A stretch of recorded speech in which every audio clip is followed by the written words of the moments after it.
Hello everyone, so welcome back. It's Yogi Doug Johnson, and today I wanted to talk a little bit about having the right relationship with your life and the events of your life.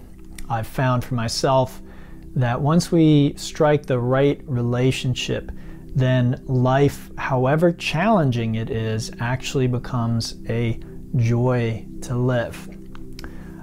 Before I get into that, I do want to thank all of my patrons who allow me to do this work. They support me financially. If you want to become one, check out the links below. And if not, that's perfectly fine. Your support coming here and watching is plenty. All right, so to do this, I want to take a look at the Yoga Sutras. The first few lines of Patanjali's Yoga Sutras are extremely powerful, and you could say they distill really the whole essence of yoga. And so please forgive my Sanskrit pronunciation if it is off. I have studied Sanskrit and pronunciation, but it's very challenging, especially as someone from the West. So please forgive if my pronunciation is wrong. So the first line is Atta Yoga Anushasanam, and this means now the teachings of yoga. The second line, Yogas Chitta Vritti Nirodha, and that is yoga is the control or restraint of the fluctuations in our mind. Then we have Tada Drashtu Sarvupe Anavashtanam, and then the seer abides in its own true nature. And then the fourth line, Vritti Swarupyam Itaratra, which means otherwise the seer identifies with the fluctuations. So this is, again, we could spend maybe even days discussing these four lines, and that is not the focus of today's talk, but they serve as a framework for today's talk. So we're going to look at this line, Tada Drashtu Svarupe Vastanam. Then the seer abides in its own true form. So tada, then or when in meditation is one way we can translate that word. Drashtu, this is the word I'm really most interested in here. The seer, the watcher, the witness, the self. And this comes from the root, the Sanskrit root, drish, which means to see. So this is our essential nature, the seer, okay? According to Patanjali, that's how he's sort of describing our true nature, our self. And then Svarupe, in its own nature, in its own form, in its essence, okay? And this is from rupa, which means form or shape or figure. So the seer in its own nature, right?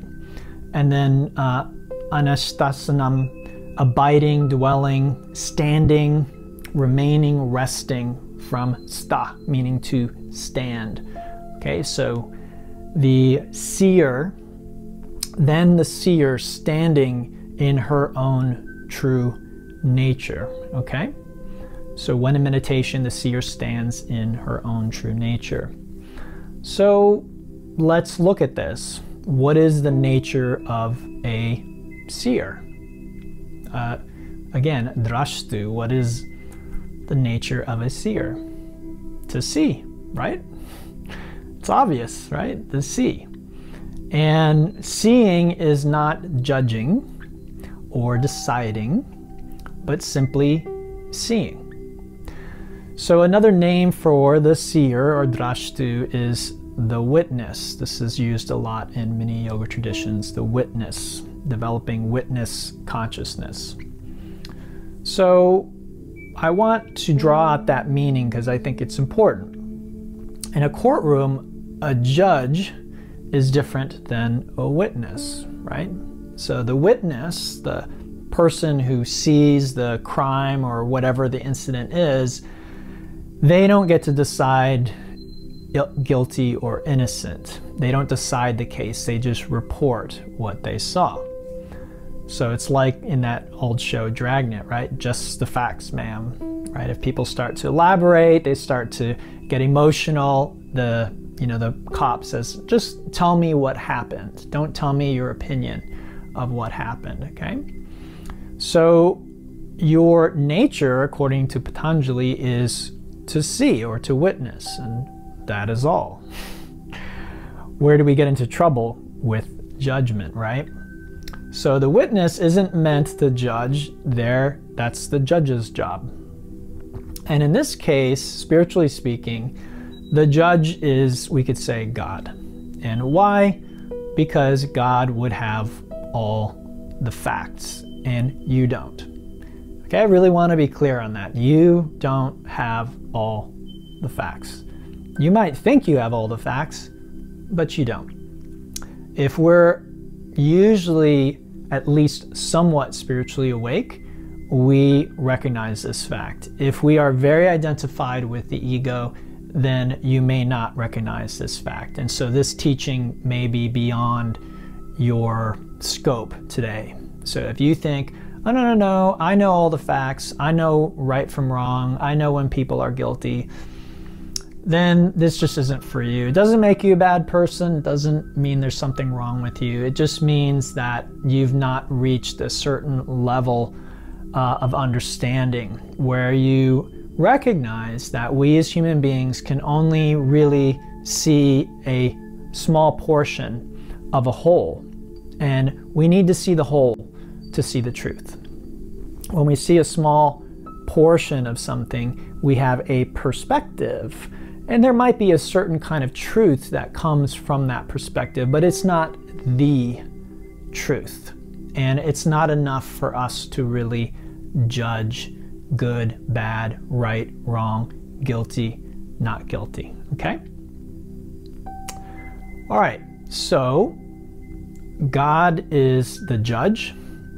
And what does God have to say? Well, God says of all creation that it is good. In the Bible, it tells us God saw all that he made and it was very good. So this is God's opinion of it. Now, you might be thinking that God said this a long time ago, right at the beginning of creation, and it doesn't apply today. But this would be incorrect. God doesn't live in time, and what God decrees is true for all of eternity. What is eternity? Well, eternity is not a long time, it is beyond time. The closest thing that we as human beings experience to eternity in our normal day, everyday life is now, or what we call the present moment. Some teachers will call this the eternal now or the eternal present.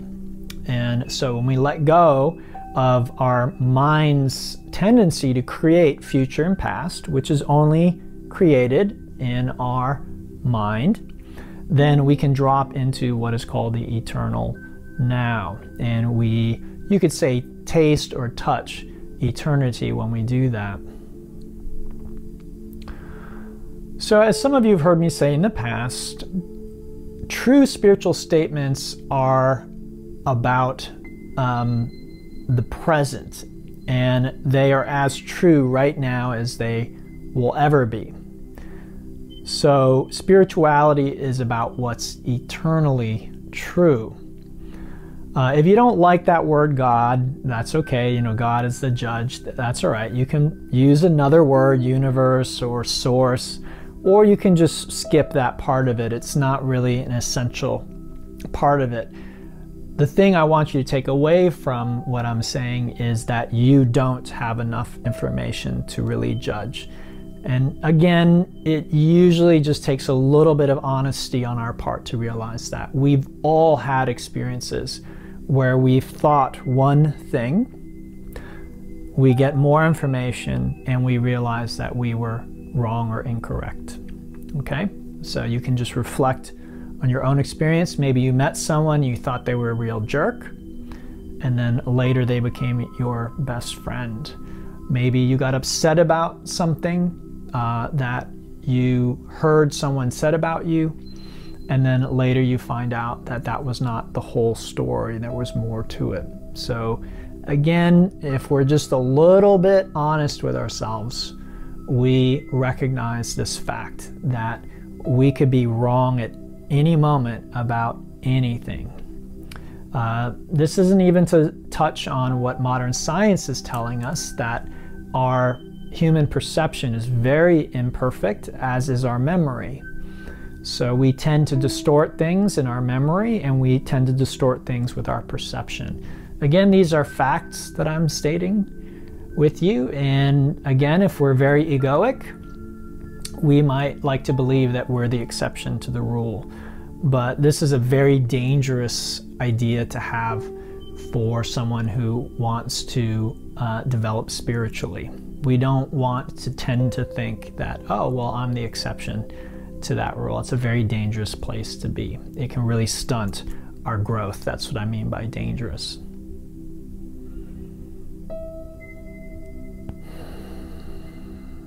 So throughout human history, we've been wrong about so much, and we tend to still be wrong. Even scientists, right? So some people will try and look at science and say, oh, well, you know, science can tell us what is right from wrong. But if you know about the history of science, you know this isn't true. Again, I'm just stating facts. This is not my opinion. So things that used to be considered scientific fact today are not considered scientific fact. So there really is no assurance that what we today consider scientific fact will be considered scientific fact in the future. Again, this is just reality. This might make us very uncomfortable because we human beings like to think that there's something outside of ourselves that we can rely on. Oftentimes in the past, this was religion, what we can call religion. And then nowadays, very often it's science. So we often try and get a sense of security and comfort by thinking there are certain immutable laws or things like that. And the reality for us is much less secure than that, much more tenuous, and this can make us feel very tense and antsy. So I invite you to just notice that if that's the case. If you're someone who's a big fan of science, then me pointing out the fact that science isn't perfect and it doesn't give us secure answers for all time, you might be very resistant to that. And so again, I'll just encourage you to notice that inside of yourself.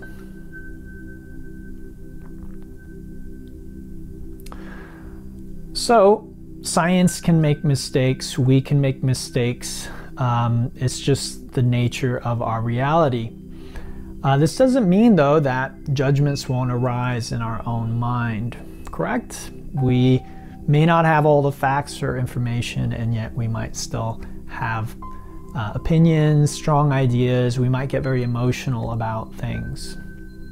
So what should we do about that? What can we do about that? Is it even a problem if that happens? Can we really stop our mind from judging? Well, with my experience, what I'd say is judgments and decisions are also things that the seer, the witness, can notice in her meditation, right? So they only become problematic, you might say, when we begin to take ownership of them and we fully buy into them. So if we really buy into them, we are trying to prove ourselves right. We get upset if someone questions our idea or our belief. So as some of you have heard me say in the past, we want to hold our ideas, our beliefs lightly. We don't want to grasp too tightly with these types of things. So when we have judgments, very often the world seems really messed up to us, right? We look around and it just seems like problem after problem after problem. So if we're not supposed to judge, right? It seems hard not to judge because things are just so messed up. How can we keep from doing that? What is going on? Well, according to Patanjali, this is due to something called avidya, or it can be translated as ignorance. And avidya is a basic fundamental blindness about the true nature of reality. And this includes our true nature as well. Most of us are identified with a body. If we're not identified with a body, we're identified with a story about ourselves. We have a name. We think we were born in a certain place. We identify with certain people as our parents. We identify with our emotions and our thoughts. And this is confusion from a yogic or Buddhist perspective. This is part of avidya. So a Zen teacher I really admire, Muso Kokushi, he likes to say, the scripture says that people take the physical constitution to be their own body and take the reflections of sense data to be their mind. What this scriptural saying means is that what ordinary people think to be their own self is not the true self. And if you do not know your true self, you cannot see others as they truly are either. So if your ideas of yourself and of others are both incorrect, how can you possibly judge right and wrong? Okay, so again, you may be very resistant to this idea, and that's okay. It doesn't make you a bad person. It just means that this is not a teaching for you at this time. If this resonates with you, if you recognize, yes, I can't actually know right from wrong, then this can open up a doorway for you to begin to explore what is my true nature, what is the true nature of reality. And this is what the tools in yoga practice are designed to allow us to do, to begin to examine and investigate what is our true nature, and we discover that our true nature is the true nature of all things. All right, everyone, so I'm going to have a part 2 of this talk. I hope you'll join me for that. If any questions came up here, go ahead and leave them in the comments below. I love hearing from you and answering your questions, so please don't be shy about that. And hopefully I'll see you for the next talk. Okay, till then, namaste and have a great day.